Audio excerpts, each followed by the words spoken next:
If you have less money than Elon, you should probably watch out. You can make a swarm of assassin drones for very little money.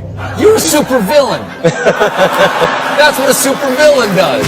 What are his real intentions? Yeah, and why does he refuse to talk about his personal life? Like, what's he hiding? He's going to be building a very big plant in the United States. He has to, because we help him, so he has to help us. Even the most golden among us, I mean, they have stellar careers. But if you look at the other areas of their lives, you'll see where their demons manifest themselves. Why do so many people say he's evil? Isn't he? What are you talking about? He's literally saving humankind. Oh, come on. Is it true that you are evil? No, I am not evil. I just misunderstood. What the hell do you make of someone like that? What did he do? He made an electric car. It's basically impossible. Then he built a bloody rocket that you could reuse, which was impossible. And then he put one of his cars on top of the rocket and he shot it up into space. Okay, we need to get to the bottom of who Elon Musk really is. Okay, so when did it all start? It's not when or where, but who. It starts with the world's oldest supermodel. Her name is May, like the month, but with an E at the end. Thanks for spelling my name, Elon.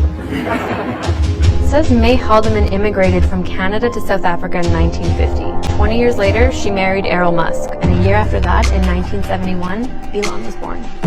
Yeah, he always was very curious, and when he started reading, anything he read, he memorized. I mean, he knew exactly what he'd read. I thought I was insane Why'd you think you were insane? because it was clear that other people did not. Their mind wasn't exploding with ideas. They wouldn't understand you? I hope they wouldn't find out because they might like put me away or something. You thought that? For a second, yes. He hated going to school because the other kids liked to follow him home and they would throw soda cans at his head. Wasn't his parents' marriage tumultuous? Yeah, Errol was allegedly abusive. Allegedly. Did you suffer that kind of abuse? Yes. You know, there was a saying in South Africa, when you get divorced, you stop falling in the shower. Because every time you have a scene with bruises, you said you fell in the shower. Elon never talks about his father. Why is that? Whenever the topic of Errol arrives, members of Elon's family clam up. They're in agreement that he is not a pleasant man to be around. It was not a happy childhood. My father has serious issues. So he sought refuge in computer games, which got him into coding. He made a space-themed video game called Blaster.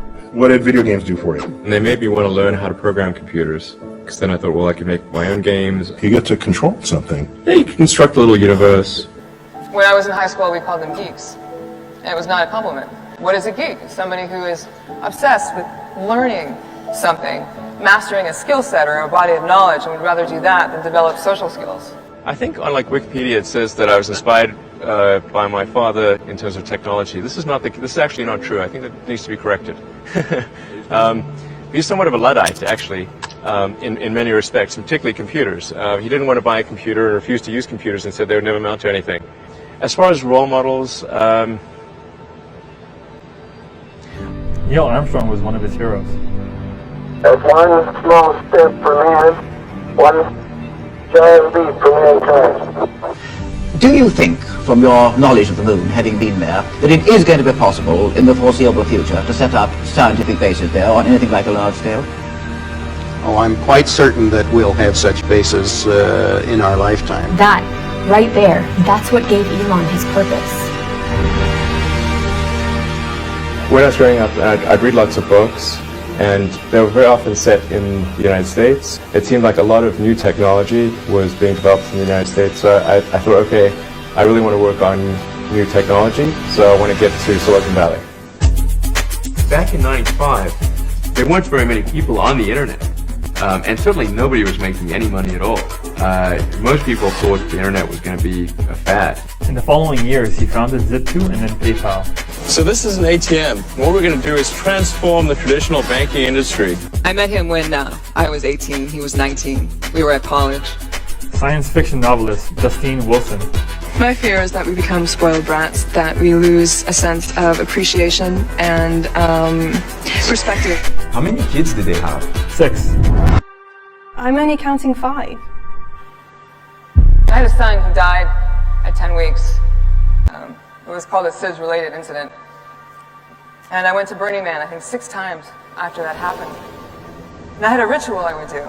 And I would go to the Temple of Lost, but I always found a place on one of the walls, and I would write, Nevada Alexander Musk. He was a good baby. And then they would set the temple on fire. And that ritual was incredibly comforting to me. Did Elon ever talk about it? No. He just threw himself into his work. There need to be things that make you look forward to waking up in the morning. You wake up in the morning, you look forward to the day, forward to the future. A future where we are a spacefaring civilization and out there among the stars, I think that's very exciting. We create a parallel world to escape the world that rejects us, or the world that we find too painful to live in. But some people are so good at doing this and master such an amazing skill set that they take their world and they infuse it into our world and they change the world. And these are the people we call visionaries. 2008, the rocket company is not going well. You've had 3 failures. Right. The car company is hemorrhaging money. Yeah. Each month that passes is literally costs us tens of millions of dollars. I mean, we need to appreciate that. And the American economy has tanked in the worst recession since the Great Depression. Right.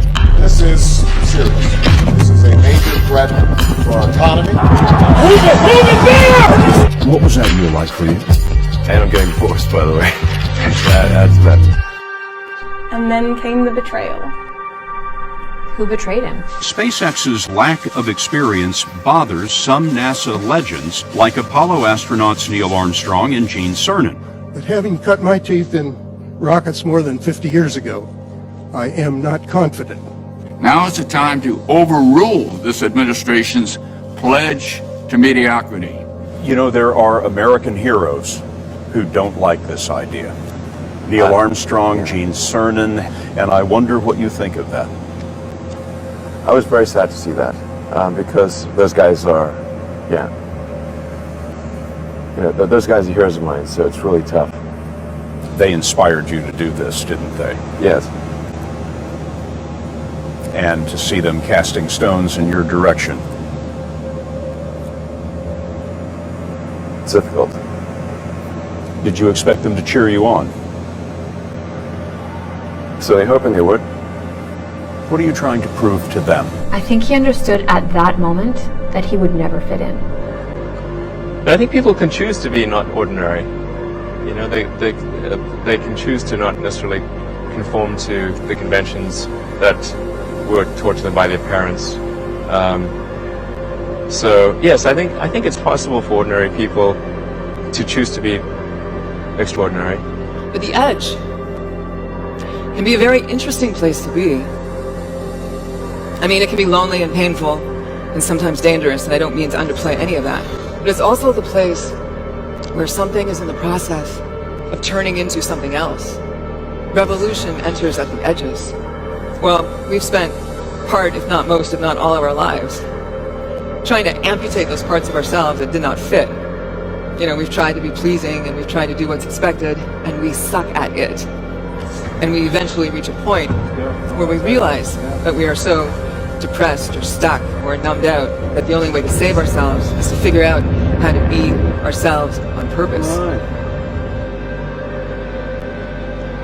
Before we call these people visionaries, this is bad. Before they have that kind of success, we have other words for them. We call them, geek or outsider, socially awkward, weird, a little different, odd one out.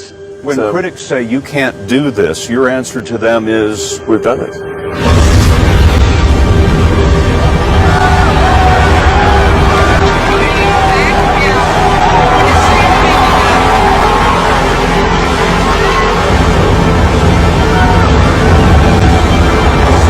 That's what outsiders do. They don't change the world from within by fitting in or conforming. They change the world by creating a new one.